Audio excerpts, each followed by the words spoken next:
Assalamualaikum warahmatullahi wabarakatuh. Saya Novel Arik Zaki. Kali ini saya akan menjelaskan eh, asesmen pertengahan tengah semester pemrograman basis data yang diajarkan oleh Pak Ahmadi Irman Syah Lubis, Eskom Mkom. Oke, langsung saja kita ke soalnya. Yang soal pertama. Di sini kita disuruh buat bentuk tabel tidak normal pada format faktur pembelian barang. Oke, di sini saya sudah membuat ya tabel tidak normal, tabel tidak normal. Oke, di sini saya sudah membuat tabel tidak normal pada pembelian barang. Nah, pada pembelian barang tadi itu, foto tadi saya sudah menjadikan tabel. Oke, lanjut. Kedua, kita suruh lakukan proses normalisasi dari tahap 1 sampai 3. Oke. Setelah, nah di sini saya sudah membuat dari tabel tidak normal menjadi bentuk tabel 1NF ke 3NF. Yang pertama itu 1NF. Nah, intinya tuh di dalam 1NF ini tidak ada atribut-atribut yang sama di dalam satu kolom. Oke, setelah itu sudah tersedia, kita langsung lanjut ke bagian bentuk 2NF. Nah, di bentuk 2NF, syaratnya adalah tidak diperkenankan adanya partial fungsional dependensi kepada primary key dalam sebuah tabel. Pada intinya itu, di dalam tahap normalisasi 2NF, tabel tersebut harus dipecah berdasarkan primary key. Itu. Nah, sorry. Nah, di sini saya sudah membuat bentuk 2NF dan saya pecah primary key-nya pada bentuk 1NF, ya kan? Ini saya pecah, ada tabel supplier, ada tabel barang, tabel faktur, dan tabel transaksi barang. Oke, pada tabel supplier, kita memiliki primary key yaitu kode supplier, yang tabel barang memiliki primary key kode barang, yang tabel faktur memiliki primary key non faktur, dan tabel transaksi barang memiliki primary key ID. Nah, pada tabel transaksi barang, ini tuh masih menyangkut relasinya ke tabel faktur. Karena pada tabel faktur itu memiliki nomor faktur yang sama namun kode barang yang berbeda. Sehingga kita membuat tabel baru yaitu tabel transaksi barang dan dipisahkan menjadi ID. Primary key-nya ditambahkan ID. Itu. Oke, lanjut kita setelah itu kita harus membuat bentuk 3NF. Nah, di sini pada 3NF tidak diperkenankan adanya partial transitive dependency dalam sebuah tabel. Nah, apa itu? Intinya itu di 3F ini jika terdapat suatu atribut yang tidak bergantung pada primary key, tapi bergantung pada field yang lain, maka atribut-atribut tersebut perlu dipisah ke tabel baru. Gitu.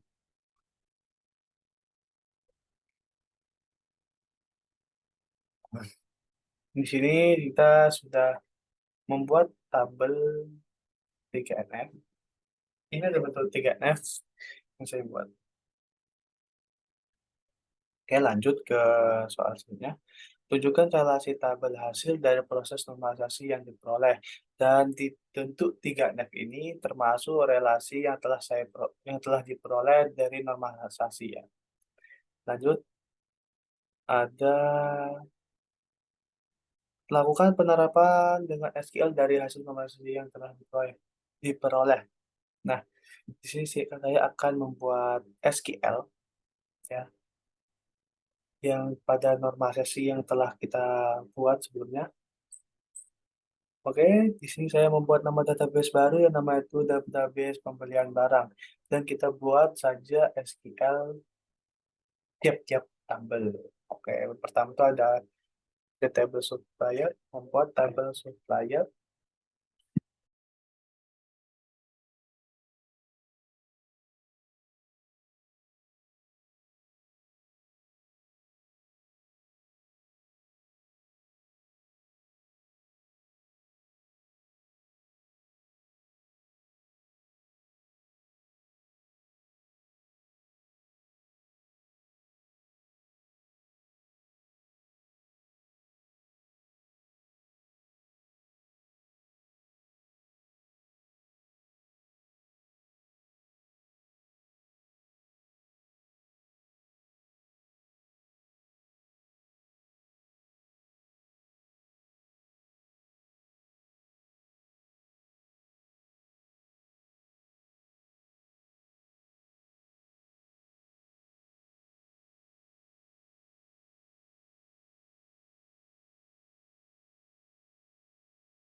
Dan selanjutnya kita akan membuat insert data. Jadi kita masukkan tiap barang ini di sini seperti perintahnya, ada kode, nama barangnya itu ada AO1, kita masukkan ini. Tekan SQL, kita masukkan. Kita insert datanya. Pertama ada insert into supplier, barang, dan lain-lain.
Oke, berhasil ya guys, berhasil. Berhasil, terus juga ini berhasil, ini juga berhasil, ini juga berhasil. Oke, berhasil guys ya. Lanjut, kita lanjut ke selanjutnya. Soal selanjutnya.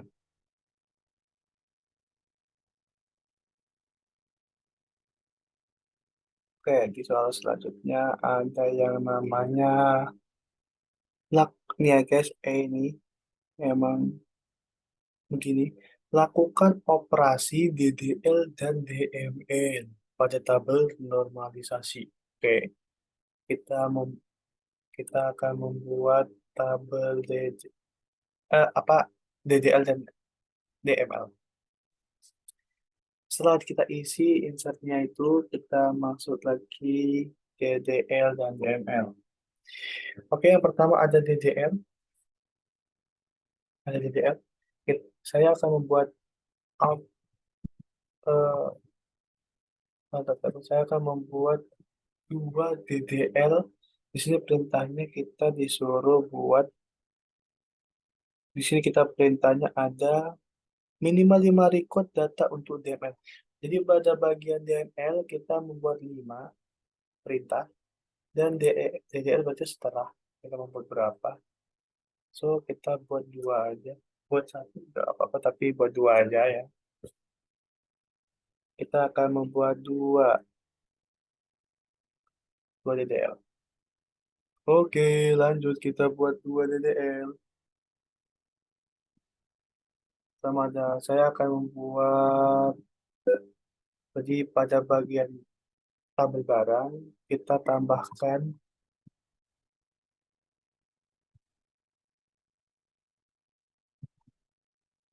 pada bagian tabel barang, kita tambahin sebuah alamat, wait.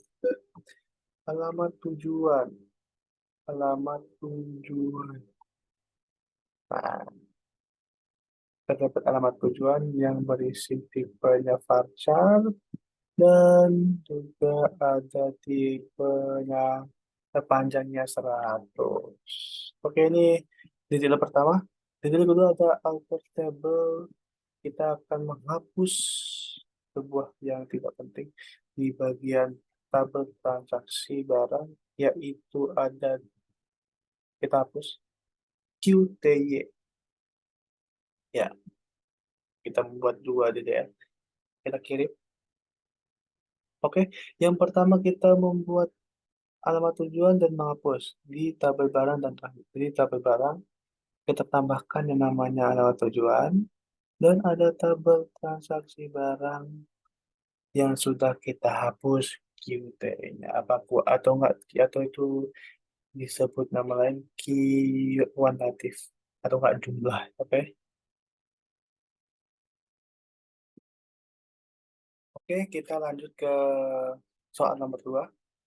Yang pertama kita akan membuat nama database-nya ini, disuruh buat nama database ini. Kita buat dulu nama database baru. Nama database baru ini ya kita buat.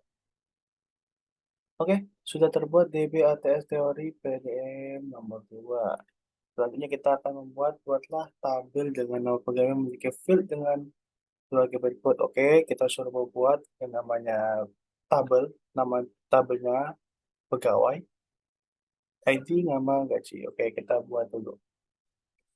Kita buat tabelnya.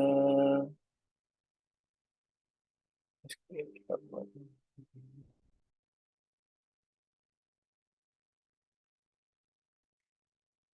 Di sini kita bisa menggunakan yang kita pakai SQL di sini. Di sini saya sudah mempunyai kode SQL-nya, kode SQL untuk membuat tabel pegawai yang sesuai dengan seperti yang tadi. Karena sebelum saya sudah pernah membuat ini seperti ini tabel pegawai. Kita lanjutkan, kita kirim. Oke, udah ada, terdapat tabel pegawai yang berisikan ID, nama, alamat, dan gaji. Oke, ID, nama, alamat, dan gaji. Oke ya. Kita lanjut ke nomor 3, masukkan data berikut di dalam si tabel ini ya, tabel pegawai ini kita tambahkan. Ada nama ID-nya 100 ini sampai bawah, oke. kita tambahkan menggunakan SQL. Saya sudah mempunyai juga kode-kodenya. Nah, sebelumnya saya sudah membuat dan mencoba. Jadi saya coba, udah coba-coba lah pokoknya. Oke, di sini. Ini ya, ada nama Arif, Adi, Fikri, sesuai dengan yang sini. Sini. Syakiuddin itu. Oke, lanjut. Kita kirim. Oke, sudah kirim di nama tabel pegawai. Sudah ada isinya pastinya ya. Oke, Arif, Adi, Sigit. Nah, itu. Setelah itu, hapuslah record dengan ID 100. Oke, di sini kita akan menghapus record yang ID-nya tuh 100. Jadi ID-ID yang ID yang 100 ini, nah kayak gini, kita hapus dengan cara menggunakan SQL. Kita menggunakan SQL ya guys ya.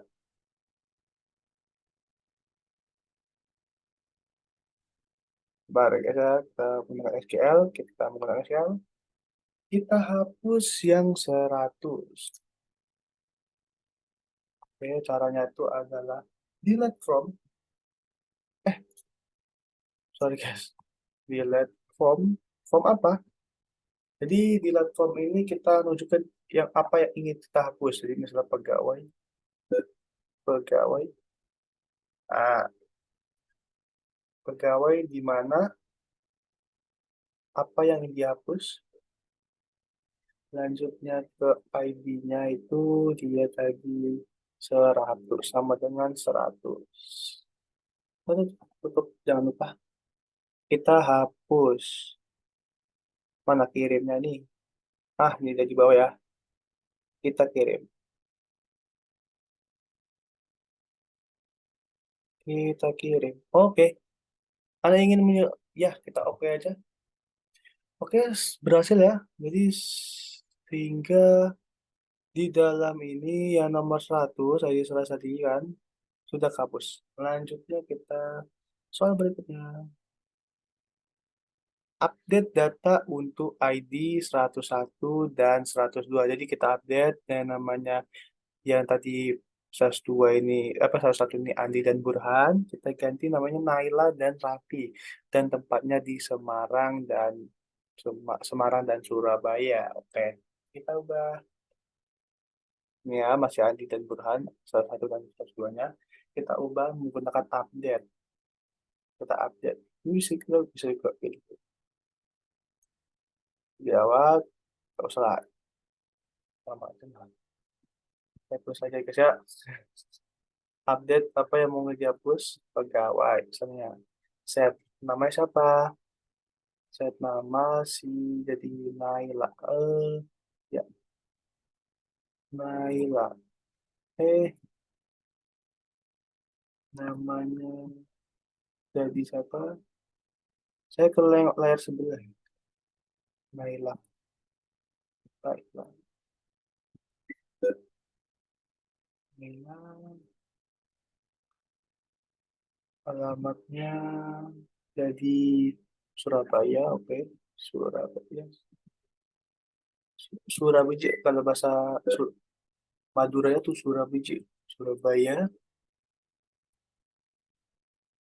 Gajinya, gaji dari sa 10.000. Jadi 10.000 guys ya. 10.000 dikit banget ya gajinya ya. Oke, kita lanjut ke where. Di mana where-nya? Di 102. ID 102 ya kan? ID 101. Sorry, sorry, sorry. 101. Lanjut, kita buat lagi gini. Set. Oke. Di ID 102. Nama di sini pilihkan Semarang. Semarang. Salah. Semarang. Ya, Semarang. Gajinya jadi 14.000. 14.000. Namanya jadi si Raffi. Raffi. Raffi. Raffi. Nah, harusnya udah bener ya. Kita ubah. pegawainya juga namanya Raffi. Kita kirim. Sip. Oke, berhasil ya di dalam tabel pegawai kita tutup aja.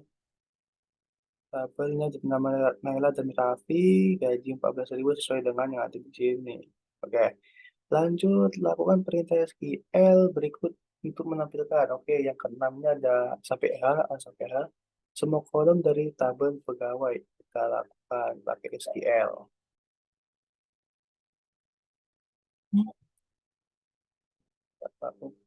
Yang enam pertama tuh A, semua kolom dari tabel pegawai. Oke, select from,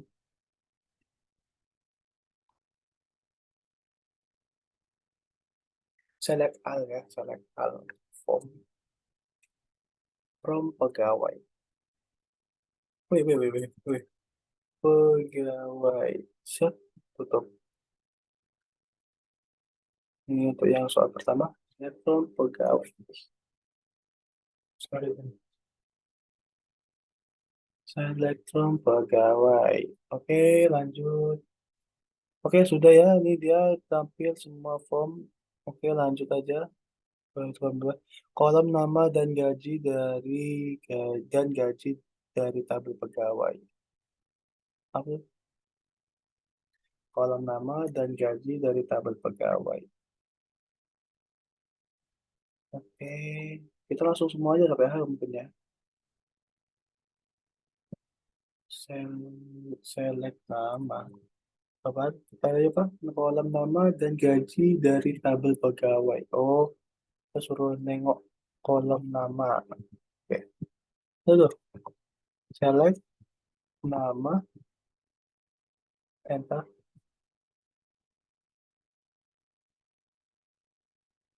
gaji, form, aduh, form pegawai. Kita lanjut nomor selanjutnya. Yang C ada kolom nama dan alamat yang mempunyai nama dengan awalan F. Oke, kita select dulu. Select nama yang alamat F. Alamat form pegawai pegawai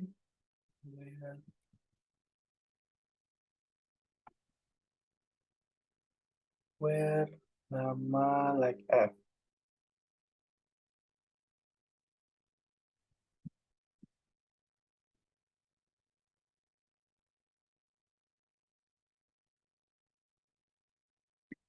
Nah, oke.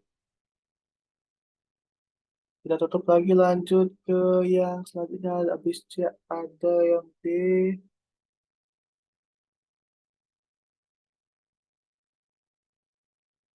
Yang D ada kolom nama dan alamat yang punya nama dengan akhiran N. Oke, ini sama seperti yang di atas, cuma di akhiran N. Jadi, so, kita buat sama di akhiran N. Jadi, di sini tuh, persen ini, salah guys. Ini salah ya, ini salah, persen.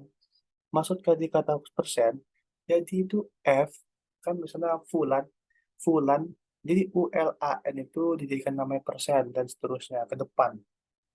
Jadi kalau di akhiran N, jadi kita kasih akhiran N. Nah, N, oke? Don nggak deh? Don nggak? Don. Oke, don. Lanjut kita langsung ke kolom nama dan gaji yang mempunyai gaji di atas 1.500. Eh, 1.500. 15.000. Sorry guys. Jadi ini kita bisa copy juga. Jadi alamat ini kita bisa jadikan namanya gaji. Pegawai gaji yang di atas ya. Ini berarti gaji yang di atas 15.000. Ya, 15.000. 15.000. Satu lagi. Nah, gaji di atas 15.000. Oke, lanjut. Yang F, kolom nama, alamat, gaji,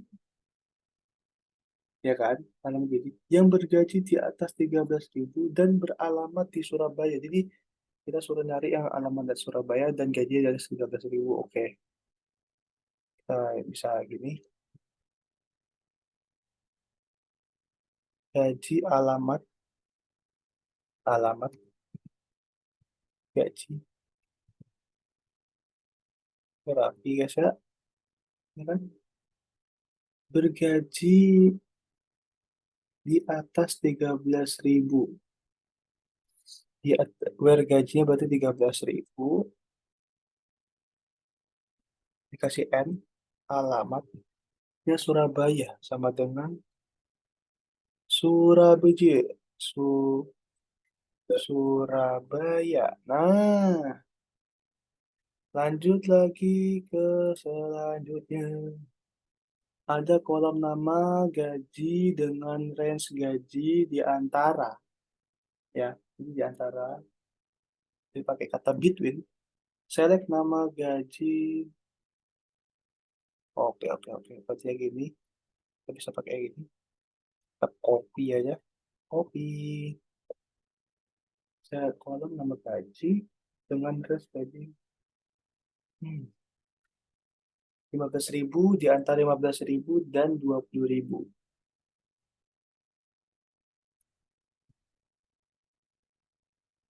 15.000 di antara 20.000 ditambah N, 20.000. Wah, oke, lanjut. Paling terakhir, ya enggak? Yang H ini, saya nengok ke sini, soalnya di sini, guys. Gaji max min rata-rata dari tabel pegawai. Gaji max min rata-rata. Oke, oke, oke, oke. Salah. Mana yang ditulis? Gaji max. Max. Ini max. Ini max. Min. Max-nya, misalnya,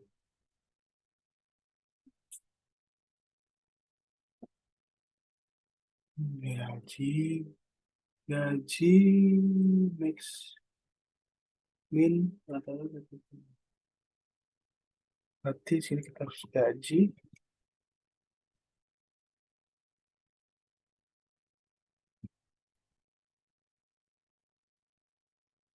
tambahkan sini gaji maksimum, terus ada gaji minimum, min, minimum gaji ya.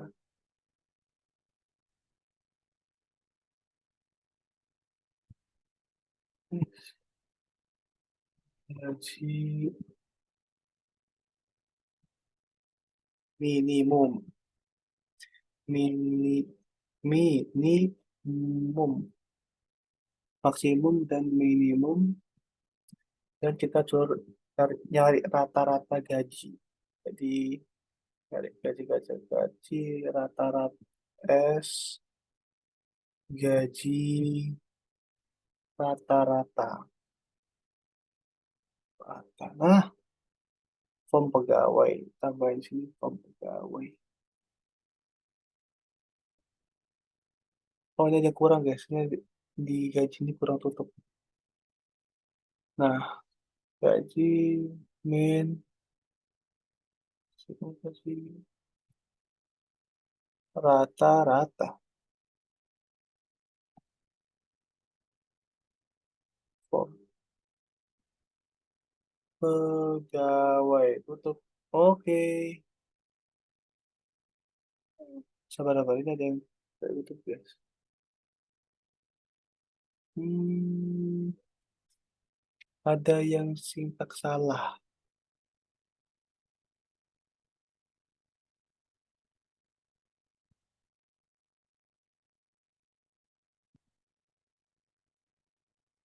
Gaji. Nah, ini salah. Kita nggak pakai select ini. Salah, guys. Select. Select. Nah, oke ya. Jadi kita sini sudah membuat semuanya. Kita lanjut. Kita kirim. Wah, ada yang salah nih. Salah nih. Di bagian select nama gaji atau pegawai. Salah sintak guys ya.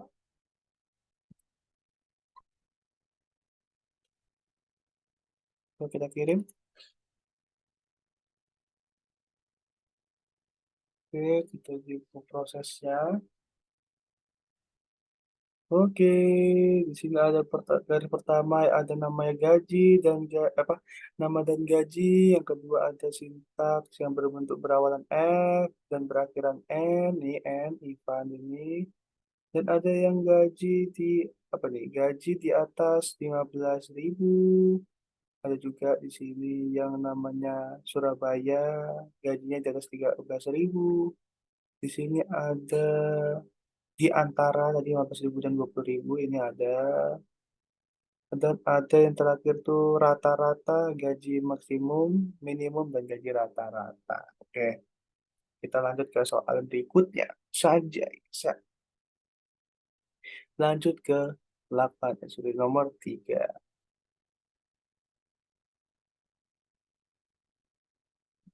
Kita lanjut ke nomor 3. Oke, selanjutnya kita akan membuat yang nomor 3. Pertama kita harus membuat nama database-nya ini. Kita buat dulu nama database. Buat database baru, namanya adalah ini dia. Kita buat. Oke, sudah terbentuk dan nama database-nya.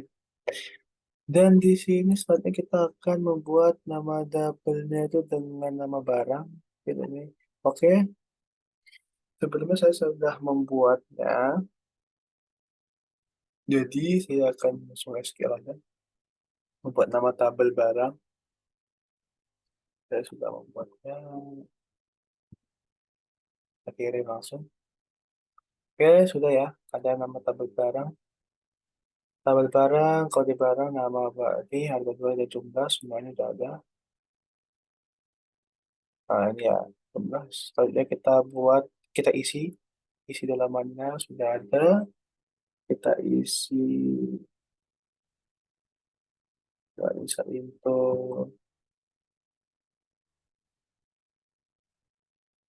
Saya sudah membuatnya juga.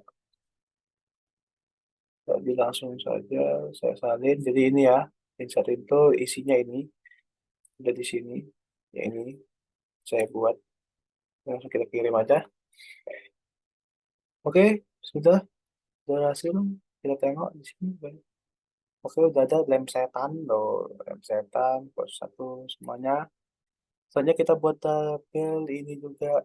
Tabel detail pembelian. Oke, kita buat tabel pembelian. Di sini saya juga udah buat bagian tabel pembeliannya. Jadi langsung saya copy saja ya. Jadi sekarang saya sudah membuat ini. Jadi saya sudah mengecek. Nah, ini untuk tabel pembeliannya dalam bentuk SQL. Kan? Oke, lanjut saya kirim aja. Di sini ada detail pembelian. Kode barang, harga beli, harga jual, jumlah operator. Oke, udah ya. Oke, udah sama. Terus kita membuat skema trigger untuk jumlah stok barang secara otomatis. Buat trigger untuk mengupdate jumlah barang. Oke, selanjutnya kita akan membuat trigger. Ini kan kita membuat trigger dari SQL.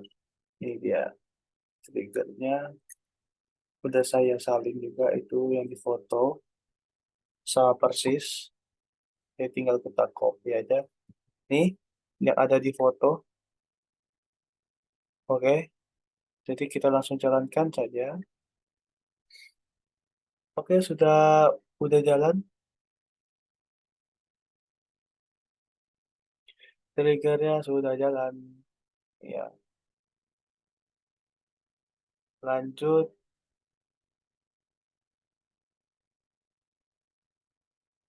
Lakukan instruksi. Pertama kita lakukan penambahan data-data ke tabel data pembelian. Oke, kita menambahkan data ya ke tabel pembelian.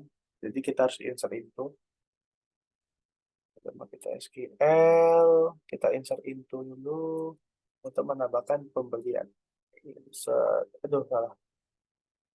Insert to total, total pembelian, values-nya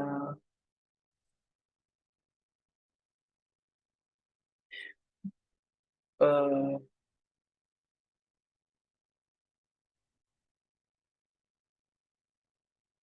pen ya. Kita tambah di pen aja ya. Di pada bagian values pen kita tambah.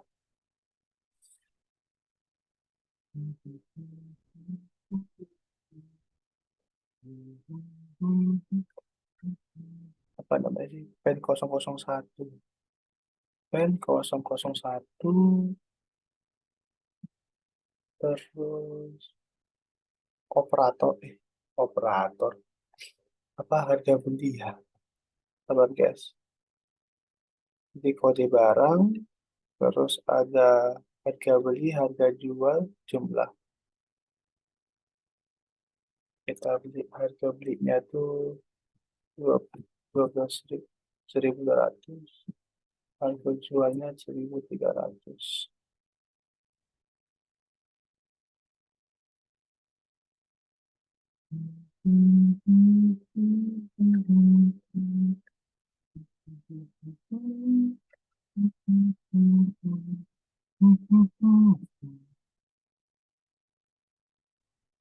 Ini operator akhir.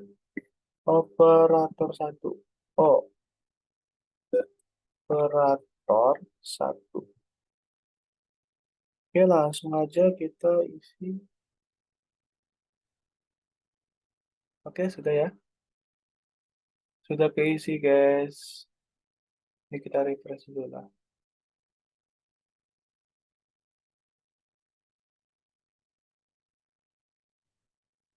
Nah, tengok di bagian kemudian. Nih, sudah ada jadwal pembelian ya. Pen 101, 1.200, harga belinya, harga jualan 1.300, jumlah 5, operator 1. Lanjut, kita lanjut lagi ke apa ini? Lihat berapa jumlah barang LS di jumlah barangnya di LS101. Oke, kita masuk SQL lagi. Kita nengok jumlah barang. Jadi kita harus select from platform, select jumlah, from barang, where kode barangnya di si, aduh, abang ini kode barang sama dengan LST 001. Nah, iya kan LST 001. Oke, kita kirim. Oke, sudah tengok jumlahnya nggak ada di sini ya, kosong.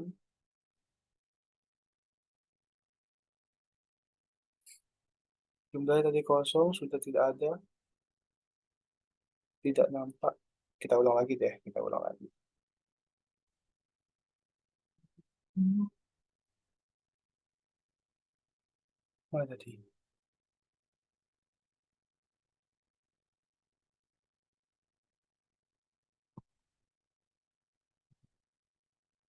Select jumlah,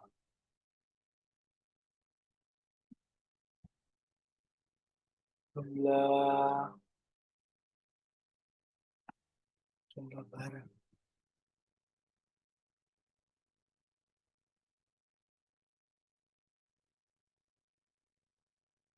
Hmm,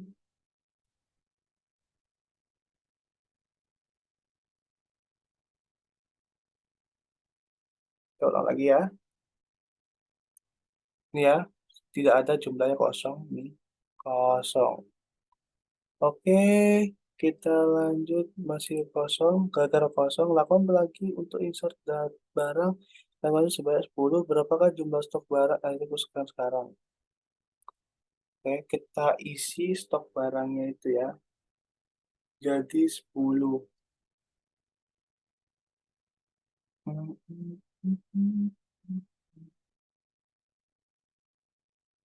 Hmm, ini kan dia jam 15.00. Kita ubah menjadi biar 10, guys. Kita tambahkan nomor aja, kita ubah pada bagian jumlah kita jadikan 10. Kita kirim.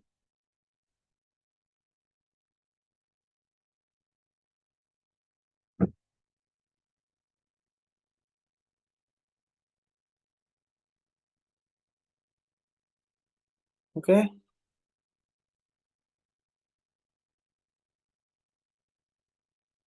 oke, sudah tinggal tengok lagi. Kita jalankan SQL lagi yang sebelumnya.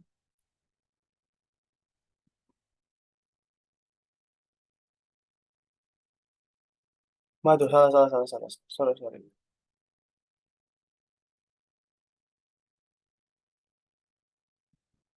Kita lanjut. Kita jalankan lagi yang syarat tadi ya.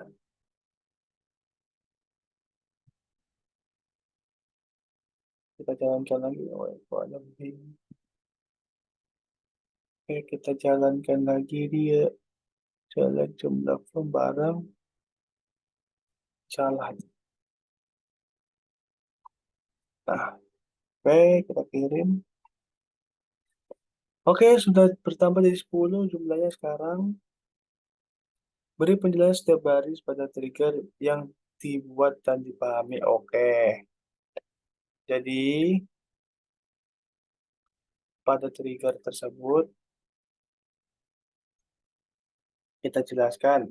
Jadi pada bagian tadi mana kabarnya?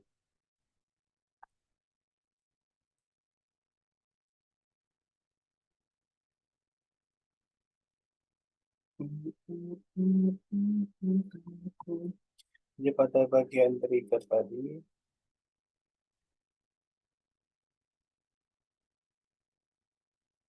ini bukan ya, salah, yes. Nah, nah nih, pada bagian trigger dijelaskan di sini begin.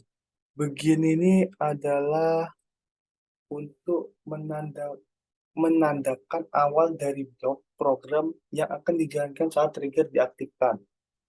Nah, di sini update barang, set jumlah, if null, pokoknya ini itu adalah perintah untuk melakukan update pada tabel barang dengan menambahkan nilai jumlah barang sesuai dengan data yang baru diinsert. Jika jumlah barang sebelumnya nol atau kosong, maka akan dianggap sebagai kosong. Gitu, guys. Terus ada N menandakan akhir dari blok ini. Jadi ini bagian ini mulainya dan N ini adalah akhirnya, akhir pemrograman akan yang diaktifkan ya. Terus delimiter mengembalikan delimiter ke semula. Nah, delimiternya mengembalikan delimiter ke semula, yaitu tanda petik nih. Nah, jadi dia kembalikan ke delimiternya semula. Nah, dengan trigger ini setiap kali ada operasi insert pada tabel detail pembelian, maka jumlah barang yang terkait dengan kode barang pada tabel barang akan diperbarui secara otomatis. Gitu, guys. Oke, cukup sekian penjelasan dari saya dari soal 1 sampai soal 3. Apabila ada salah kata, mohon dimaafkan karena saya manusia, karena yang benar hanyalah Allah Subhanahu wa taala. Oke, cukup sekian. Wabillahi taufiq wal hidayah. Wassalamualaikum warahmatullahi wabarakatuh.